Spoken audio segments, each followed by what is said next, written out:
Hello guys and welcome back after so many days. हम लोग इतने दिन से फ्रेंड्स में आपके सामने नहीं आया था। उसका ये रीज़न था friends, I am very very sorry first of all. मैं इतने दिन से नहीं था बिकॉज क्या हुआ था, हम लोग को थोड़ा ज़्यादा होमवर्क हो गया था कोचिंग के अंदर, और मतलब कुछ टॉपिक्स मेरा थोड़ा सा बैकलॉग जनरेट हो गया था, so I had to cover that. इसीलिए मैं नहीं मिल पाया था और मेरा गला भी थोड़ा सा ख़राब हो गया था, ठंडा वंडा और बारिश हो रही है वैसे, तो दैट इज़ वाई इतने दिन से नहीं आया। But today we are back and आज हम लोग कंटिन्यू करने वाले हमारी जो सीरीज थी ऑन बोर्स एटॉमिक मॉडल। जैसे कि आपको पता है हम लोग बोर्स एटॉमिक मॉडल के अंदर 3 या 4 आई थिंक लेक्चर्स कंप्लीट कर चुके हैं। First lecture was electromagnetic radiation, then Planck's quantum theory, और फिर हम लोग ने बोर्ड के पोस्टुलेट्स देखे थे। 3 लेक्चर्स हमने कवर किए। आज 4th लेक्चर है जिसके अंदर हम लोग बहुत सारी इंटरेस्टिंग बातें डिस्कस करने जा रहे हैं। फ्रेंड्स आज का हमारा जो लेक्चर है बहुत ज़्यादा कॉन्सेप्चुअल होने जा रहा है और बहुत ज़्यादा इंटरेस्टिंग है, तो इसको एंड तक देख करें and you will be very clear with the things जो कि मैंने यहाँ पे चेकलिस्ट लिखा हुआ है, मतलब ये टॉपिक्स हमें आज करना है। First is energy levels in H like atoms, some basic फॉर्मूले और spectrum of H like atoms. अब मैंने बार बार एच लाइक एटम्स क्यों लिखा है आपको पता ही है, क्योंकि Bohr's atomic model is only applicable to the mono electronic species. उन एटम्स के लिए, उन्हीं एलिमेंट्स के लिए एप्लीकेबल है। एलिमेंट्स नहीं एक्चुअली, आप उनको स्पीशीज कहेंगे जिनके अंदर एक ही इलेक्ट्रॉन है, ठीक है, मोनो इलेक्ट्रॉन है, 1 इलेक्ट्रॉन, ओके, इसीलिए मैंने मोनो इलेक्ट्रॉन लिखा। तो शुरुआत करते हैं फर्स्ट वाले से। जो थर्ड टॉपिक है हमारा स्पेक्ट्रम। फ्रेंड्स हम लोग जब ये चैप्टर पढ़ रहे होते हैं तो बोर्स एटॉमिक मॉडल में यही एक टॉपिक है जिसमें थोड़ी सी दिक्कत होती है। इस पे क्वेश्चंस जो है वो कई बार ऐसा होता है कि फॉर्मूले बेस्ड नहीं होते हैं।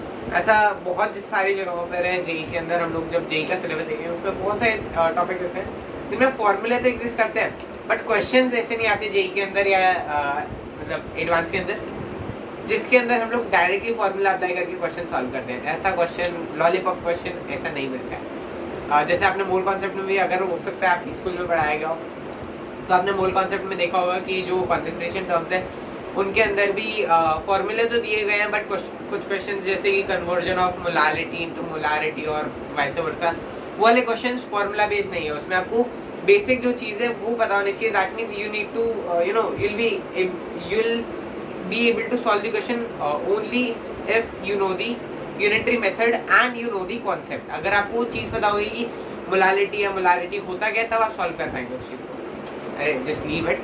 आज हम लोग बात करते हैं बोर्स एटॉमिक मॉडल की, energy levels in H like atoms. अब फ्रेंड्स जैसे कि हमें पता है बोर्स एटॉमिक मॉडल के अंदर बहुत सिंपल सा स्ट्रक्चर होता है एक एटम का।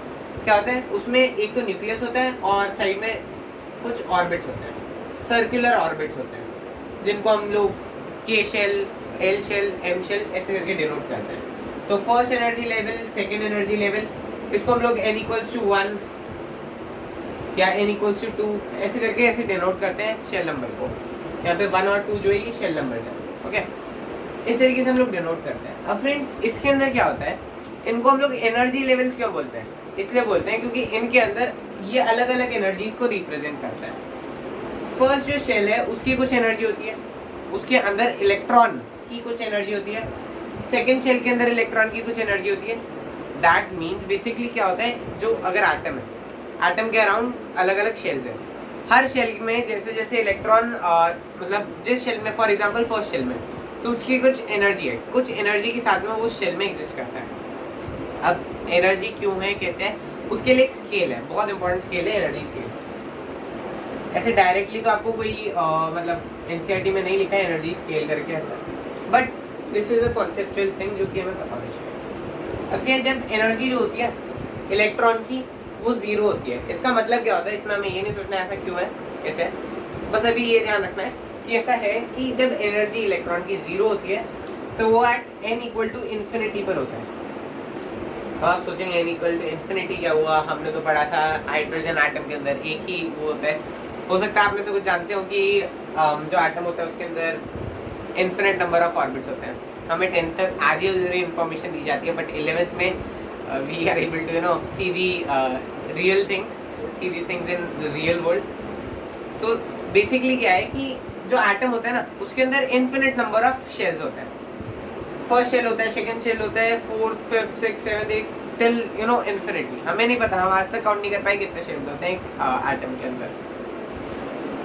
ऐसा नहीं है कि हाइड्रोजन एटम के अंदर सिर्फ n इक्वल टू 1 के अंदर इलेक्ट्रॉन एग्जिस्ट करता है क्योंकि उसकी इलेक्ट्रॉनिक कन्फिगरेशन 1 है।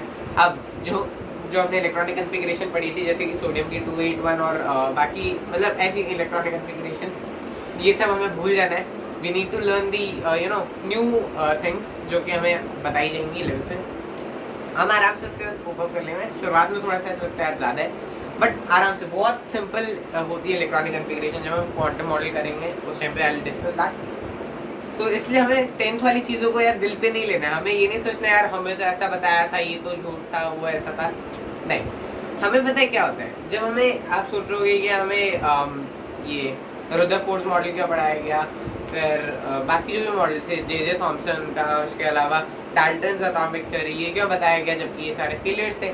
ये क्वेश्चन मेरे दिमाग में आया था, मैंने अपने सर से पूछा। तो सर बोलते हैं अगर हमें वो चीज़ नहीं बताई जाएंगी जिसकी वजह से इवॉल्व हुआ, तो हम लोग को कैसे पता लगेगा कि क्या क्या डिफिकल्टीज हैं। फॉर एग्जाम्पल, अगर आपको या मेरे को अगर दे दिया जाता है कि आप एटम का स्ट्रक्चर बताएं, हमें कुछ भी नहीं पता है, कुछ भी नहीं पता है, मतलब हमें कोई भी मॉडल के बारे में कोई जानकारी नहीं है, हमें ये भी नहीं पता इलेक्ट्रॉन्स होते हैं नहीं होते हैं, वी डोंट नो एनीथिंग। तो हम लोग जो बेसिक लेवल से स्टार्ट करेंगे ना, तो जो जो डिफिकल्टीज फेस की गई साइंटिस्ट के द्वारा, वो हमें बताने की कोशिश होती है इन मॉडल्स को पढ़ा के। इसीलिए दे आर वेरी इंपॉर्टेंट। हमें मतलब we need to learn the things कि क्या क्या गलतियाँ उस टाइम पे फेस की गई थी and how we overcame those difficulties, ताकि जो आने वाले टाइम में डिफिकल्टीज आएंगी उनको हम लोग सॉल्व कर पाएँ। This is to enhance our problem solving ability. और जो हमें पुरानी चीज़ें बताई जाती हैं। बोर्स एटॉमिक मॉडल के अंदर मैंने ये स्केल बनाया। स्केल के अंदर n इक्वल टू इन्फिनिटी, आपको पता लग गया क्या होता है कि इन्फिनिट शेल्स होते हैं, उसमें लास्ट शेल जो होगा एट इन्फिनिटी होगा। ओके, तो n इक्वल टू इन्फिनिटी पे इलेक्ट्रॉन की एनर्जी 0 होती है। ओके, अब अगर आप लोग लेफ्ट साइड पे मूव करें, ये सिंपल मैंने एक नंबर लाइन बनाई है।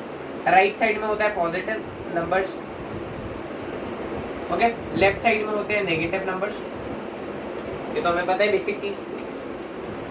अगर इलेक्ट्रॉन की एनर्जी नेगेटिव है, यानी इस पार्ट के अंदर है, इसका क्या मतलब है? इसका ये मतलब है कि इलेक्ट्रॉन जो है is inside atom.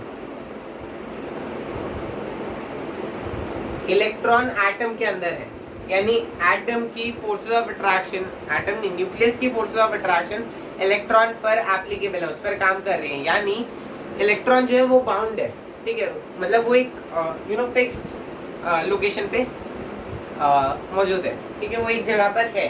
That means electron is inside the atom, atom के अंदर है। ये हमें कैसे पता लगेगा? इलेक्ट्रॉन की एनर्जी नेगेटिव है। जब हम टोटल एनर्जी वगैरह की बात करेंगे तब आप इसको और अच्छे से रिलेट कर पाएंगे। टोटल एनर्जी जो है ये अगर नेगेटिव होती है, दैट मीन्स एटम के ऊपर फोर्सेस ऑफ अट्रैक्शन है, एंड इट ऑल्सो मीन्स कि electron is inside the atom. Same case opposite cases for this part. Positive है, दैट मीन्स वो एटम की फोर्स ऑफ अट्रैक्शन के बाहर है, एटम के अंदर नहीं है। अगर फॉर एग्जांपल ये हमारा एटम है, तो इसमें फॉर एग्जांपल ये लास्ट शेल जो है ये n equal to infinity. Atom की अगर एनर्जी पॉजिटिव है, दैट मीन्स वो कहीं बाहर लाई करता है, और अगर बाहर लाई करता है that means it will be having some kinetic energy. इसके बारे में छोड़िए, काइनेटिक एनर्जी के बारे में ज़्यादा सोचें। बट इलेक्ट्रॉन अगर बाहर है एटम के, basically it mean it shows की जो एनर्जी आएगी उसकी पॉजिटिव है। वैसे वर्सा एनर्जी अगर पॉजिटिव है, दैट मीन्स इलेक्ट्रॉन एटम के बाहर है, एटम के अंदर नहीं है इलेक्ट्रॉन। एनर्जी अगर 0 है, दैट मीन्स वो n इक्वल टू इन्फिनिटी पर है, यानी एकदम लास्ट वाले शेल पे है, लास्ट शेल में। ओके, अगर एनर्जी 0 है और नेगेटिव है, दैट मीन्स वो एटम के अंदर है। एटम के अंदर का मतलब ये नहीं है न्यूक्लियस के अंदर है, एटम के अंदर means n equal to infinity अगर हमारा फाइनल ऑर्बिट है, तो इसके अंदर की तरफ इट इज प्रेजेंट, ठीक है। वो n इक्वल टू 1, 2, 100,000 किसी भी एग्जिस्ट कर सकता है, but it is inside the atom, और you can say it is within the boundary of the atom, और boundary is actually basically not defined, it is at n equal to infinity. I hope this is clear, ये आपको समझ में आया होगा। अब जो एनर्जी हम लोग ने ये देखा कि इसको हम लोग ऐसे लिख सकते हैं कि नेगेटिव फिर 0 और पॉजिटिव ऐसे एनर्जीज होती हैं। अब ये आया कहाँ से, वो चीज़ हम लोग देखने वाले हैं। सो लेट्स लुक एट दैट। ये जो स्केल है, दिस इज वेरी इंपॉर्टेंट, इसको जरूर ध्यान में रखें। इलेक्ट्रॉन की एनर्जी नेगेटिव आ रही है, आपके दिमाग में फर्स्ट ट्राई करना चाहिए कि इलेक्ट्रॉन जो है वो एटम के अंदर है। इलेक्ट्रॉन की एनर्जी पॉजिटिव है, दैट मीन्स वो इलेक्ट्रॉन एटम के बाहर है, और 0 है दैट मीन्स वो n इक्वल टू इन्फिनिटी पर है. Okay, so let's look at some values of the energies. उनको देखते हैं. अगर पता है बहुत एक इम्पॉर्टेंट चीज़ है कि जो ये होता है फॉर्मूला, उसका क्या होता है, मैं आपको पहले फॉर्मूला बता देता हूँ. टोटल एनर्जी ऑफ इलेक्ट्रॉन, ये ई नेगेटिव लिखने का मतलब है electron. Okay, is equal to -13.6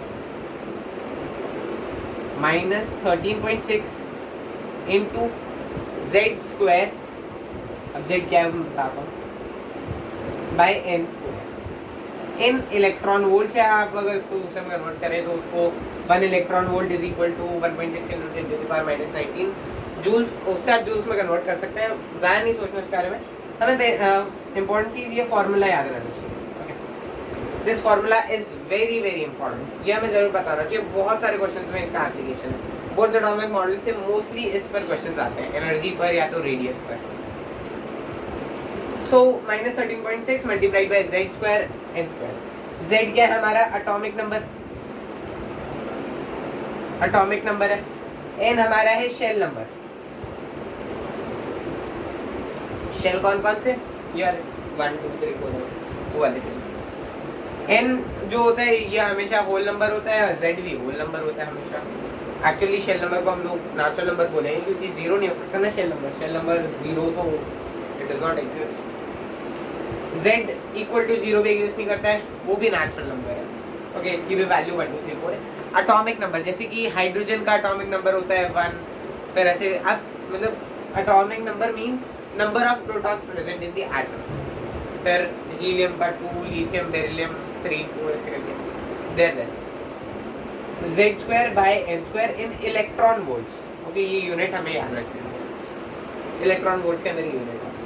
अब अगर हम ये फॉर्मूले को देखें तो हम लोग सिंपली इलेक्ट्रॉन की जो एनर्जी होगी, एक अगर हमारे पास में एक हाइड्रोजन आटम दिया हुआ है, उसमें हमें पूछा गया है कि अगर इलेक्ट्रॉन फर्स्ट शेल के अंदर, फर्स्ट शेल में इलेक्ट्रॉन है, हमें ये पता है कि फर्स्ट शेल में इलेक्ट्रॉन है, तो हमें उसकी एनर्जी कैलकुलेट करनी है कि वो इलेक्ट्रॉन के ऊपर कितना के अंदर कितनी एनर्जी है. टोटल एनर्जी हमें पता है क्या होता है, it is equal to kinetic energy plus potential energy. Right, ये एक इम्पॉर्टेंट चीज़ है जो कि हमें पता है. हो सकता है हमने लास्ट हमने शायद पढ़ा था 9th स्टैंडर्ड के अंदर की total energy plus total energy is equal to kinetic plus potential. Actually हमने उस टाइम पे ये पढ़ा था that mechanical energy is equal to kinetic energy plus potential energy. इधर वो ये सेम है, तो हमें ये ध्यान रखना है total energy on the electron is equal to kinetic energy plus potential energy.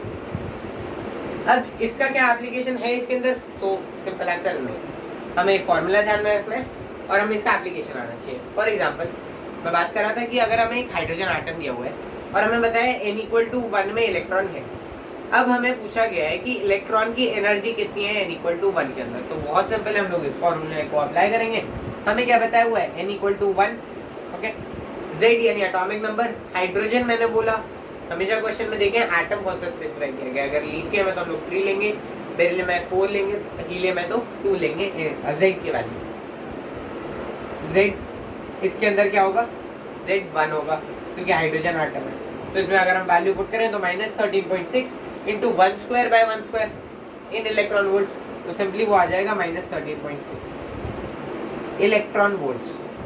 इसका क्या मतलब हुआ कि जो हाइड्रोजन एटम होता है उसके अंदर जो फर्स्ट ऑर्बिट होता है, फर्स्ट शेल होता है, उसके अंदर इलेक्ट्रॉन की एनर्जी -13.6 इलेक्ट्रॉन वोल्ट्स होगी. अब ये माइनस साइन कहाँ से आया, मैंने आपको बताया था एनर्जी स्केल में माइनस साइन रिप्रेजेंट करता है कि इलेक्ट्रॉन एटम के अंदर है. Very simple. आगे देखते हैं. अगर हमें n इक्वल टू 2 दिया जाता, ओके, अगर हमें n इक्वल टू 2 दिया जाता है यानी सेकेंड शेल की बात की जाए, तो हम लोग क्या करते हैं, -13.6 इंटू जेड स्क्वायर, जेड तो सेम ही रहता है, z 1 रहता, 1 स्क्वायर बाय n की वैल्यू हमें 2 दी गई है, 2 का स्क्वायर 4, -13.6 बाय 4. जब हम इसको सॉल्व करते हैं तो हमारी वैल्यू आती है -3.4 इलेक्ट्रॉन वोल्ट्स. अब आप सोच रहे हो कि मेरे को कैसे याद है, तो फ्रेंड्स सिंपल, मैं ऐसा कुछ वो नहीं है. सिंपल ये है कि ये हमें स्कूल में बताया जाता है बहुत बार, या कोचिंग में तो बताया जाता है. द थिंग इज कि हमें बोला जाता है दैट जो भी शेल है टिल दी 5th या 6th शेल, वहाँ तक आप हाइड्रोजन आटम के अंदर एनर्जीज याद कर रहे हैं।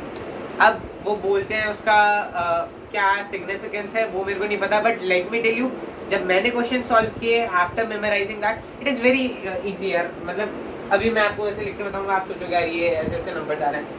फर्स्ट शेल में -13.6 इलेक्ट्रॉन वोल्ट होता है, फिर -3.4 इलेक्ट्रॉन वोल्ट होता है, फिर -1.51 इलेक्ट्रॉन वोल्ट, फिर -0.85 इलेक्ट्रॉन वोल्ट। ठीक है, ऐसे सीक्वेंस है, first shell, second, third, fourth, fifth, six का भी है ये -0.85 है, उसके बाद में -0.54, फिर -0.38 सॉरी इलेक्ट्रॉन वोल्ट। सो हमें ये मेमोराइज करने से फ़ायदा क्या होता है, जब हम क्वेश्चन सॉल्व करने जाते हैं ना, तो क्वेश्चन में हम डायरेक्टली वैल्यू पुट कर पाते हैं। या तो क्वेश्चन बहुत सिंपल आएगा बोर्ड टाइप का, कि आपको पूछ लेंगे कि एनर्जी क्या होगी फर्स्ट शेल के अंदर, तो हम लोग तो आराम से बता देंगे कि यार -13.6 इलेक्ट्रॉन वोल्ट। अब जब ट्विस्ट होगा हल्का सा बोर्ड में भी कि हीलियम का मैं पूछ लेंगे, तो उसकी जो ट्रिक होती है ना, वो आप यहाँ से देख सकते हैं, क्योंकि हम लोग जेई के लिए प्रिपेयर कर रहे हैं। We must know the tricks and tricks of the things, ताकि हम लोग उसको आसानी से टाइम के अंदर सॉल्व कर पाए। जो मेरा अभी फर्स्ट यूटी हुआ था, तो उसके अंदर टाइम की बहुत ज़्यादा दिक्कत हुई थी, तो मैंने लास्ट में सर से मेरा स्कोर समथिंग 85% था इन दी टोटल 85%। 180 मार्क्स का हमारा टेस्ट था, 153 मैंने स्कोर किया था। एंड द थिंग इज कि उसमें मेरी टाइम की दिक्कत आई थी, सबसे ज़्यादा स्कोर जो है वो मेरा टाइम के कारण डाउन हुआ था, because I could not solve all the question. मेरे लास्ट में मैथ्स के क्वेश्चन छूट गए थे। मैंने सर से जब पूछा कि सर ऐसा हुआ है कि मेरा टाइम में दिक्कत आई है, तो सर ने मेरे को जो इम्पोर्टेंट चीज़ बताई कि जो ट्रिक्स बताई जाती हैं उनको ध्यान में रखें, सबसे इम्पोर्टेंट चीज़ जो हमें कैलकुलेशन में मदद करेंगी। और दूसरी चीज़ कि जब हम लोग क्वेश्चन सॉल्व कर रहे हो, सो ज़्यादा अगर क्वेश्चन सॉल्व कर रहे हैं, फॉर एग्जाम्पल 100 क्वेश्चन सॉल्व कर रहे हैं मॉड्यूल के अंदर अगर दिए हुए हैं, तो हम लोग उसको 20-20 के ब्रैकेट्स में बना लें। एंड हम लोग वो 20 ब्रैकेट्स जो हैं अलग अलग 20 क्वेश्चन के ब्रैकेट्स 5 ब्रैकेट्स हो जाएंगे। तो हम लोग हर पार्ट का टाइम नोट करें, 20 क्वेश्चन सॉल्व किया, उसका टाइम नोट किया उसके अंदर सबका, एंड लास्ट में हम लोग उसको एनालाइज करें कि कहाँ पे किस पोर्शन में हमने ज़्यादा टाइम लिया, and what was the reason behind the thing कि हम लोग ने इतना ज़्यादा टाइम ले लिया, इतना ज़्यादा टाइम कंज्यूम किया। एंड फाइनली जब हम लोग बार बार करेंगे तो will be benefited with that. So मैं यही बताना चाह रहा था कि ऐसी एनर्जी हमें दी गई है और हमें इसको सिंपली मेमोराइज करने में ज़्यादा नहीं सोचना है। फर्स्ट शेल के अंदर -13.6, फिर -3.4, -1.51, -0.85, -0.54, -0.38, ऐसे सीक्वेंस में हमें याद रख लेना है। हाइड्रोजन आटम के लिए स्पेसिफिकली हाइड्रोजन आटम के लिए ये वैल्यूज। अब अगर हमें पूछा जाता है helium atom, with common sense हम लोग ये फॉर्मूला तो आराम से अप्लाई कर ही सकते हैं, but just to save on the time हम क्या कर सकते हैं, दिमाग लगाएंगे। यार अगर हमें एन दिया हुआ है हाइड्रोजन आटम में, फर्स्ट शेल की एनर्जी ये है, फर्स्ट शेल की एनर्जी ये हमें दी हुई नहीं है, हमें पता है, हमने याद की है। हमें पूछा गया है हीलियम आटम के अंदर फर्स्ट शेल की एनर्जी कितनी होगी। सो उसकी अगर हम लोग बात करें तो हमें ध्यान क्या देना है, यार -13.6 ये तो कांस्टेंट है, एन की वैल्यू हमें 1 पता है, हाइड्रोजन में भी और उसका भी, हीलियम का भी। जो चीज़ चेंज हो रही है दैट इज जेड, जेड की वैल्यू चेंज हो रही है, यानी एटॉमिक नंबर चेंज हो रहा है। अब चेंज क्या हो रहा है, विद कॉमन सेंस वो एक डिजिट से इंक्रीज हो रहा है, यानी 1 था पहले और उसके अंदर 2 हो रहा है, यानी वो 2 का स्क्वायर हो जाएगा, बाकी सब तो कांस्टेंट है। अब जब इस पार्ट को सॉल्व करोगे तो आपका कुछ आएगा, उसमें आप मल्टीप्लाई कर रहे हैं ये वैल्यू, हाइड्रोजन में ये वैल्यू 1 है, तो आप लोग हम इस पार्ट को 1 से मल्टीप्लाई कर रहे हैं हाइड्रोजन के लिए। आप सिर्फ इतना पार्ट देखें, जेड स्क्वायर, यही एक चीज़ है जो कि चेंज हो रही है। बाकी अगर हम लोग जेड स्क्वायर नहीं देखें, सो जो -13.6 इंटू बाई एन स्क्वायर है ये कांस्टेंट है। सो आप कुछ देख पाए क्या, अगर हमें इसकी वैल्यू पता है तो बहुत सिंपली हम लोग मल्टीप्लाई करते हैं उसको जेड स्क्वायर की वैल्यू से। यानी मेरे कहने का मतलब क्या है, बेसिकली द थिंग इज, अगर हमें फर्स्ट शेल की एनर्जी हाइड्रोजन आटम के पता है, हमने याद किया सबके लिए टिल दी 5th और 6th, उसके आगे हमें पूछने में it is very rare chances, rare है, but we know the formula. हम लोग आराम से अगर 7th 8th का भी पूछेंगे we can easily calculate that. हम लोग जेड की और एन की वैल्यू पुट कर देंगे, -13.6 से मल्टीप्लाई कर देंगे, will get the value.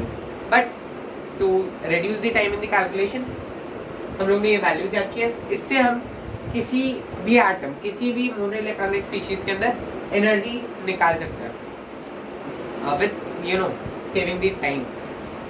-13.6 3.4 first shell की। हाइड्रोजन में -13.6 है, हीलियम के अंदर सिंपली हम उसको 4 से मल्टीप्लाई करेंगे। 4 से क्यों मल्टीप्लाई करेंगे? क्योंकि only z is changing, z double हो रहा है, 1 से 2 हो रहा है और 2 का स्क्वायर 4 हो जाएगा। दैट मीन ये जो वैल्यू आएगी इसको हम लोग 4 से मल्टीप्लाई करेंगे।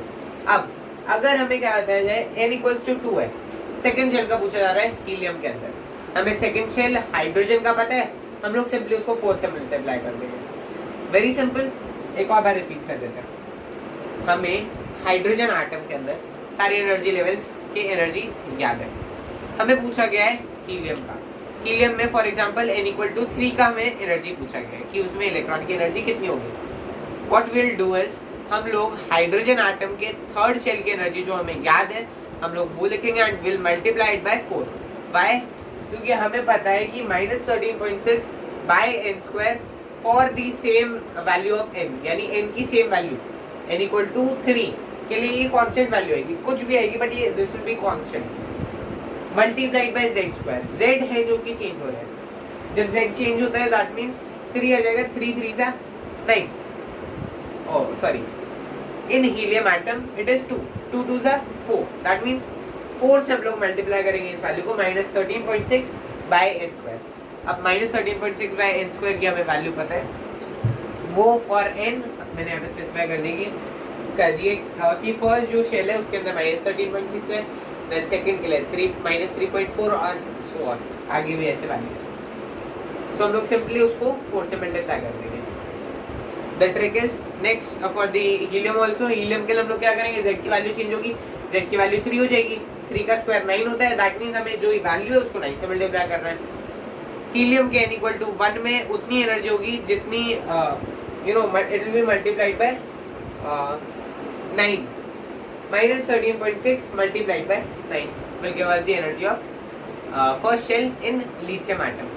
फॉर बेरिलियम, बेरिलियम का एटॉमिक नंबर 4 है, 4 4 सा 16, 16 से मल्टीप्लाई कर देंगे जो हमें वैल्यू यहाँ पे पता है कॉरेस्पॉन्डिंग इन वैल्यू के लिए। n = 1 के लिए -13.6 multiplied bye z² of that atom. Very simple. I hope you are clear with this trick. ये बहुत इंपॉर्टेंट है अगर हम इसको ध्यान में रखें। अभी जो एनर्जीज आई हैं ये मेरी कैसे आई हैं, सिंपली ये हम लोग ने फॉर्मूले में वैल्यू पुट की है, z की वैल्यू कांस्टेंट थी, ये सारी वैल्यूज हैं, this are for hydrogen atom.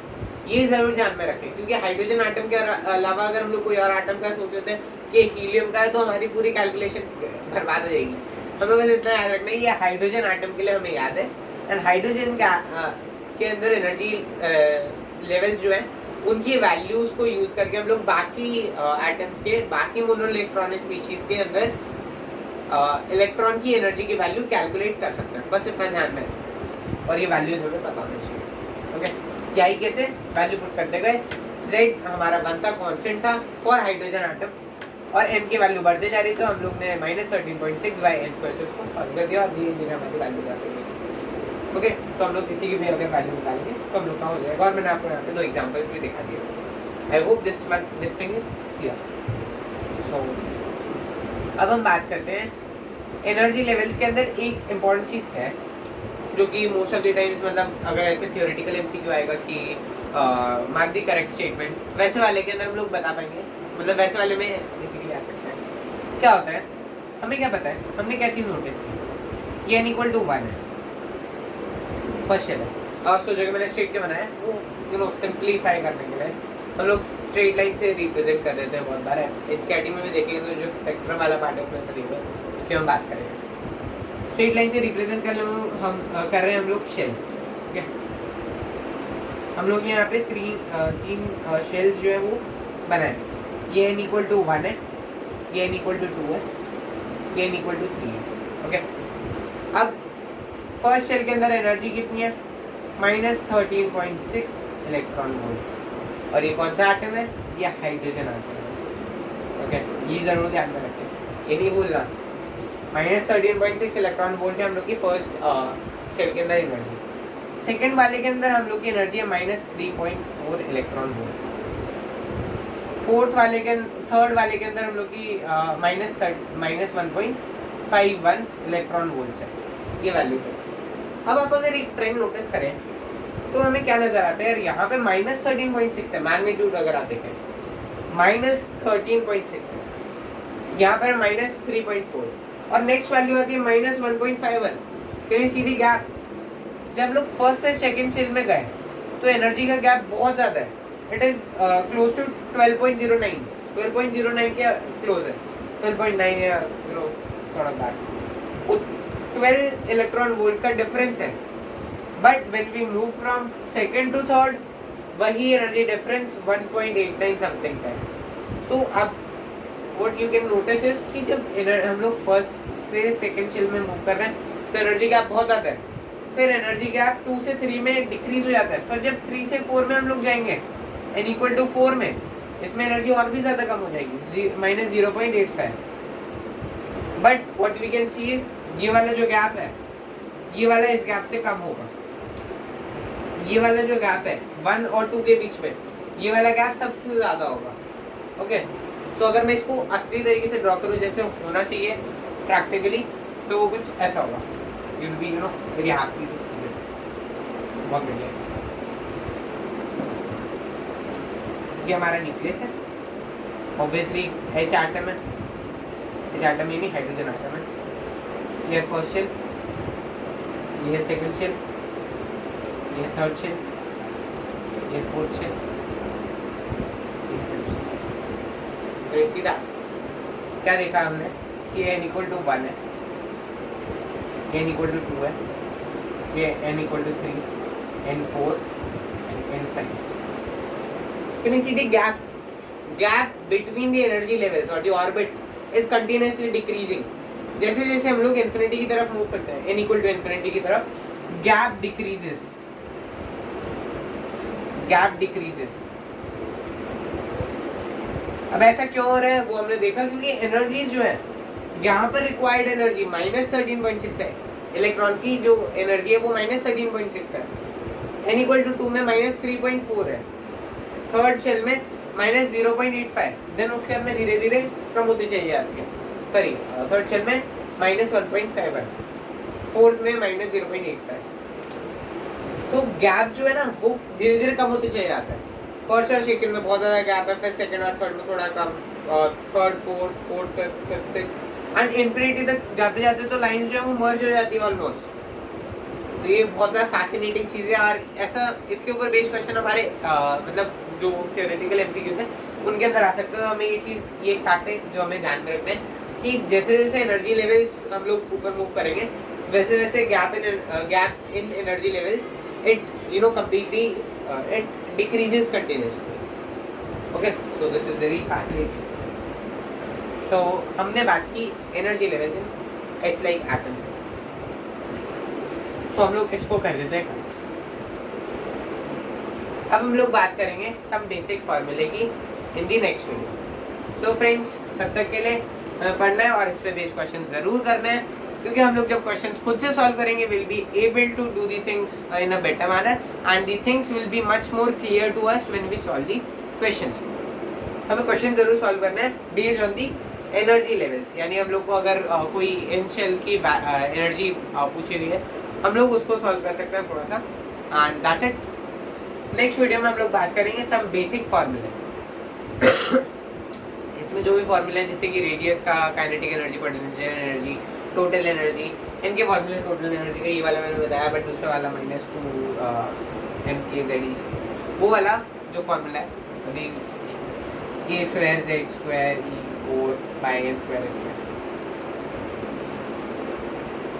ये वाला जो ऐसा फार्मूला है उसको हम लोग देखने वाले हैं नेक्स्ट वीडियो के अंदर। ओके, और उसके अलावा भी बहुत सारे फार्मूले हैं, so will have a look at them and so तब तक के लिए हमें इस पे बेस्ड क्वेश्चंस करना है and thank you so much for watching.